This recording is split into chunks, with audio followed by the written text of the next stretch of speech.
500 টাকা সেটা এখন 1000 টাকা দাম হয়েছে। আশেপাশের উদ্দেশ্যে আরেকটু কথা বলতে চাই, আপনারা বাজারে গিয়ে দেখবেন যে কালারিং চিপস বিক্রি হচ্ছে বাজারে।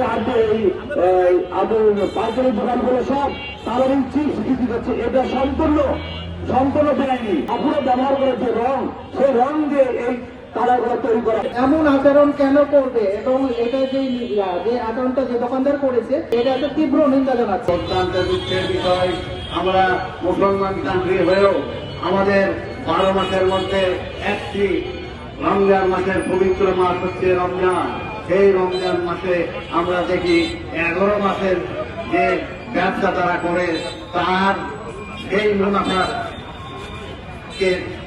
অধিক মূল্যের মুনাফা করার জন্য এই মাসটিকে তারা বেছে নেয়। এটা অত্যন্ত দুঃখের বিষয়।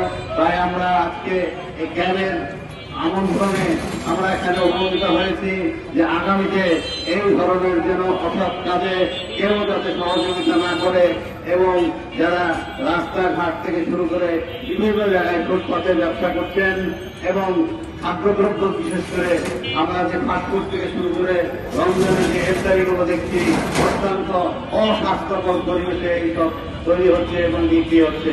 আমরা তাই ভোক্তা অধিকার এবং রাজশাহী প্রশাসনকে জানাতে চাই যে অতি অবিলম্বে এই সকল হাইজেনিক খাদ্য না তৈরি করে যে বিক্রি করা হচ্ছে এবং মানুষের জীবনের যে ঝুঁকিপূর্ণ দিকে ফেলে নিয়ে যাওয়া হচ্ছে এখান থেকে বিরত থাকার জন্য আরো